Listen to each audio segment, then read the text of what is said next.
Hey everyone, today I'm going to be painting Chromatis from Massive Darkness. This was a Kickstarter exclusive. The flash on this guy is not terrible. It's all very easy to get to, though as you can see he's kind of a shiny plastic, and so it's kind of hard to see, especially while filming, so I kept having to kind of take a closer look at it to see where it was, especially in that kind of mane and hair and those kind of bits. On the body was fairly okay, but you know, it's a pretty simple model in the sense that there's not any real hard lines at all on him, and so you can kind of get everywhere you need to. So not terrible, though. As you can see, there is a part on his head where it was connected, and I trimmed that as best as I can. I didn't do any green stuff or anything. I'm not too particular about that. Maybe I should be. I don't know. Let me know your thoughts if you think it ruins the model or not. I think I do a fairly okay job and looks pretty alright. While I do this, I'm going to go ahead and talk a little bit about him in the game. So he's kind of interesting because he hits pretty strong and he has both a magic and a melee attack, but he gets different buffs depending on if he can see male heroes or female heroes, or both, and so that's kind of cool. Anyway, we're going to start with white. This is going to take about 12,000 layers.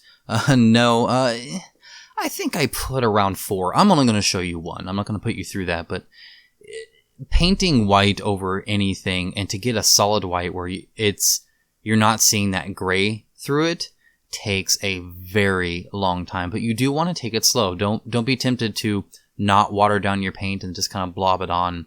You will lose a lot of texture. There's a reason why we water it down. So if you don't water down your paint, it looks painted, right? It doesn't look natural, and the whole idea is to have a very thin paint to where it doesn't look like paint, right? It doesn't like you actually painted it. It looks more lifelike. That's kind of the whole point. So between his back legs, by the way, right back there, is probably the only hard part to sort of kind of get to, just because you gotta because his tail is on the other end, and obviously his front legs are in the front, so there's not necessarily a complete opening, though nothing difficult. I'm going to go ahead and put one single layer on all of his hair, and that's just to help paint the bright colors that I'm going to be painting. I'm not trying to get it white.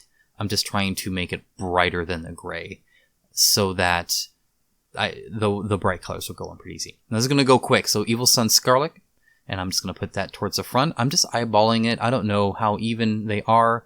It just kind of goes. You could wet blend this if you had some kind of medium to put in there, or if you didn't water it down, it would probably not dry as much. Squig orange real quick as just, again, a transition. So there's the red and the orange.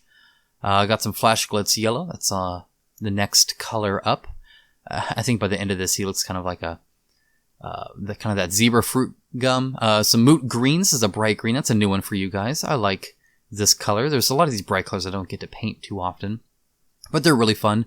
Lothern Blue, again, another bright blue, and this is coming in after the green. You can definitely see the stripes. Some Flat Blue, it's just a plain old blue. It's my replacement for Indigo, that's about as close as I have. And Violet, as you know, that's the last color. I'm putting that just kind of on the end. And I'm going to do the same thing over here. I'm not going to list the colors again, but it's the exact same color scheme. However, I'm going to do it different than I think I've seen most people do.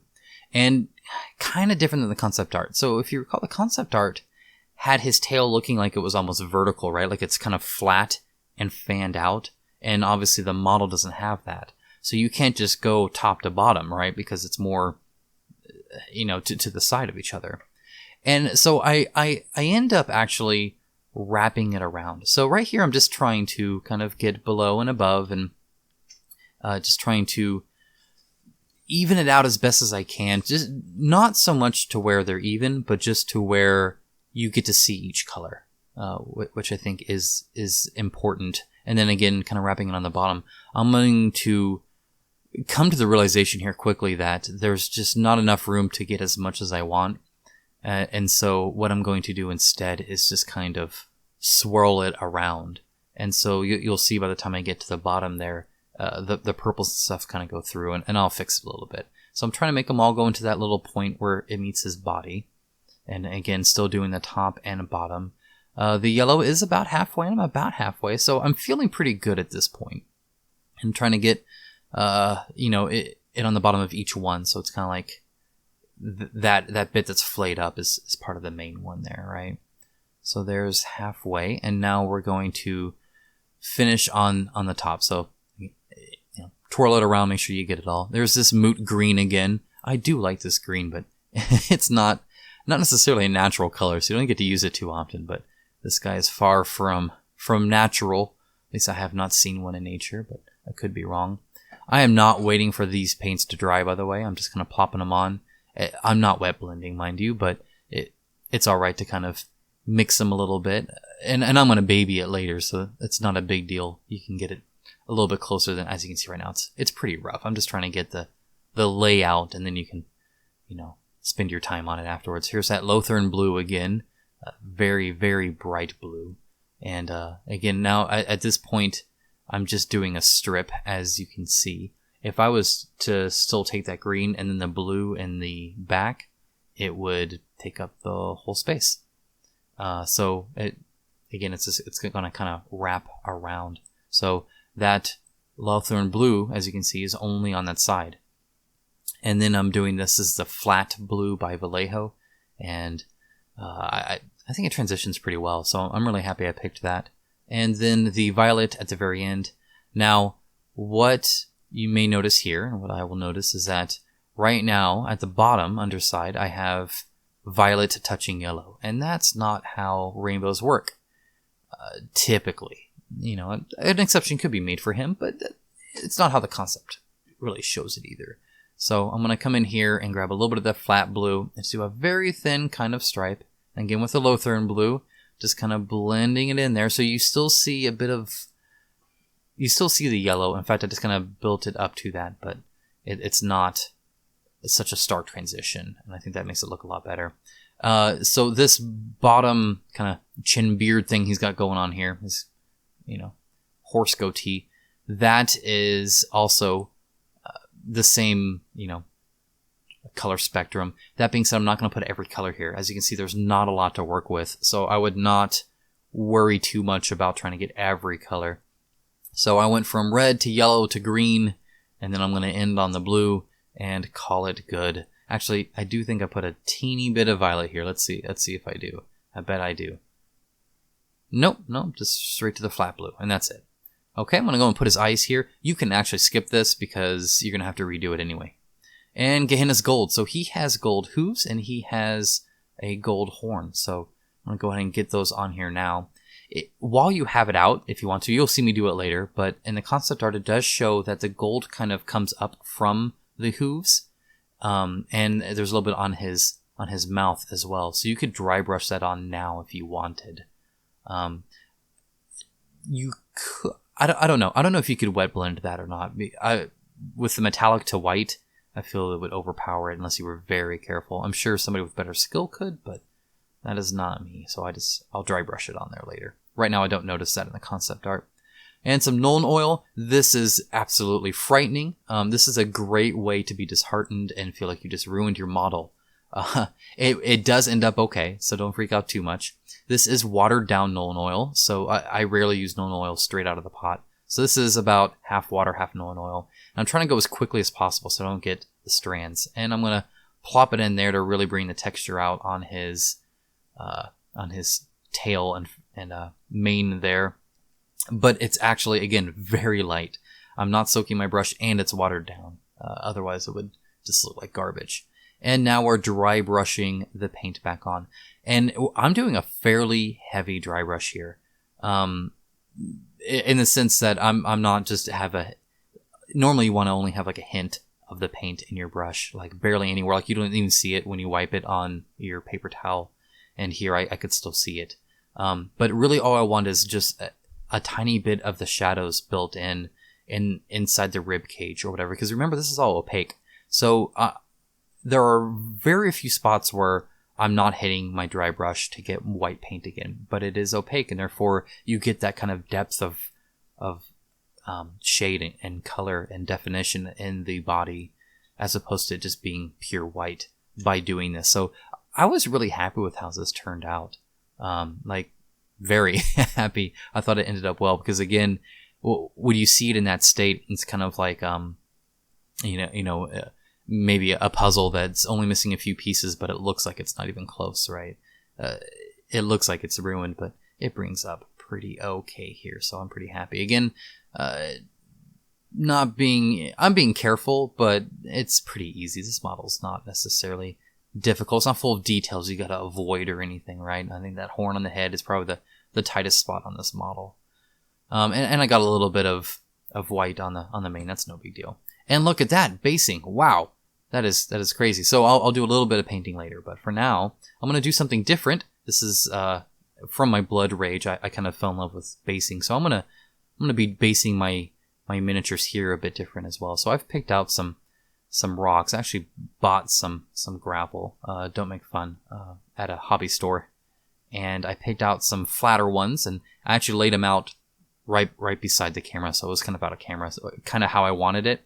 And then I just added the glue and transferred one piece at a time, kind of like a puzzle. So I knew kind of where each piece more or less went, so it kind of made sense. So I'm just gonna put those and use a toothpick to kind of get in there and move them around. And I'm just gonna do a section of it. You'll see what I'm gonna do with the rest. And I'm gonna put some on this side too. That way, no matter where you're sitting at, because again, people are gonna be all around the table when you play a board game. This is not for display. And even if it's not, I mean, you know, make it seem natural. Don't just put like one splotch. I mean, you can design it however you want, I suppose. You know, you don't have to listen to me, but I wanted a little bit on the other side. I'm gonna put this in Baneblade Brown. This is just a basic brown. It's going to get a dry brush treatment later. Take note of in between the rocks. I'll come back to that later, and I'm not sure if there's a good answer to my question I'll bring up here, but this is just to get a bit of color, make it seem kind of more normal. And look at that heavy line. That is far too much. I'm gonna rock this one though. Yeah, this again, just following kind of the line there. So yeah, just paint it over to white out, and I'm gonna do the dry brush while that's drying here. So again, I'm just gonna kind of roughly do it. Trust me, it's not even as noticeable as this looks with the harsh light on it and zoomed up close. He looks great otherwise. So here is me kind of finishing the other side. Now this is Granite debris. Astro Granite debris. I don't know what I said before. Astro Granite debris. This is a texture paint by Citadel, so it's just one of their paints. I don't know if this is Mechanica Standard Gray. It's a gray paint, but it has all these like little tiny hardened bits in there that kind of make it more of a putty material, but with a texture, and you can just spread it around. I also bought this far too expensive tool, not knowing that my wife had a cosmetic tool that's the exact same tool made out of metal that I could have had for free. But that's alright. It was an upsale at the store. It's no big deal.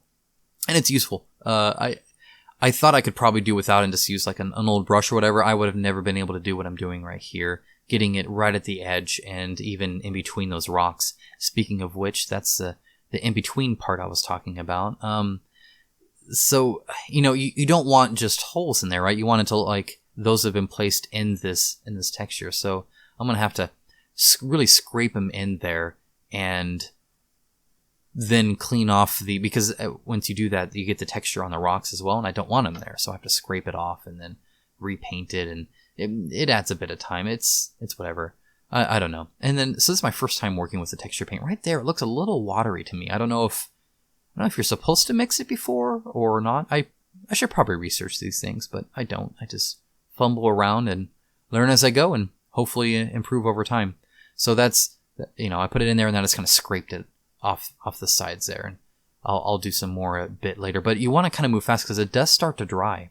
That's why I keep going from one side to the other, because I don't want, if you just go in like a loop around, you're going to end up on a very dry spot, and I don't know how that would look. Scrape off the side there, make sure it's nice and flat. Touch up if you see any more, and there's that texture. So I'm going to paint back in these stones that were kind of covered up in. There's a little bit of texture. It's all right though. It's fine. But the color, the paint itself in that texture paint stayed on there. So I had to touch those up a bit, and a little bit here, not too bad. Notice I did not get in between those. Forgive me. Here's some Administratum Gray. This is the dry brush, and this makes the texture really pop out. I did have to wait for the texture paint to dry, so I waited a while. I don't know how long. Probably not as long as I should have, but here it is all dry. Actually, I think this is the next day, so I probably did okay. But as you can see, that adds a lot of really cool texture. Astro Granite debris kind of texture. I don't know. And I put the gray on the cobblestone as well, hoping that'll kind of tie it together. Again, all my roaming monsters get gold borders. So this is getting his gold around the border. And again, I'm just going to get paint all over my table. It tends to be what I do. Alcohol tends to help between sessions.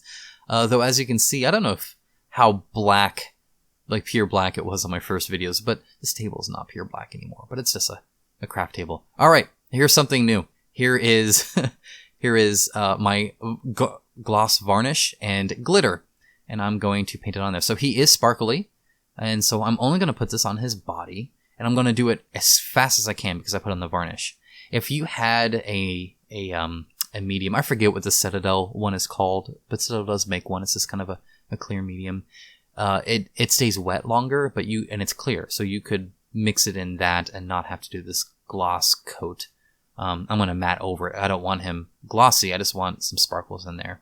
Let me know what you guys think of this. I was going to do a spray, but I decided against it because I didn't want the spray can get clogged and clump, and one wrong spray and it ruins the whole model. So I'd rather brush it on if I can.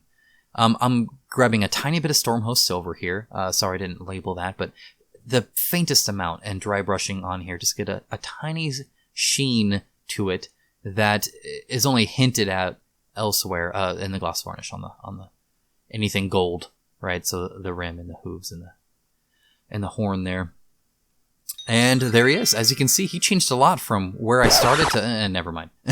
No, so here is the real deal here. This is the finished product. I very much enjoy the new basing for my Massive Darkness. I'm actually looking forward to it. Before, from Blood Rage, I was going to really be sad using Kitty Litter again, but I think this turned out really, really cool. So let me know what you guys think. If the glitter is off, if the basing is an improvement, or if you actually liked the kind of rubble that they were on before. This mini is so cool. Again, so different than the rest. It amazes me the breadth of miniatures that you can have for this game, and they all work in the theme.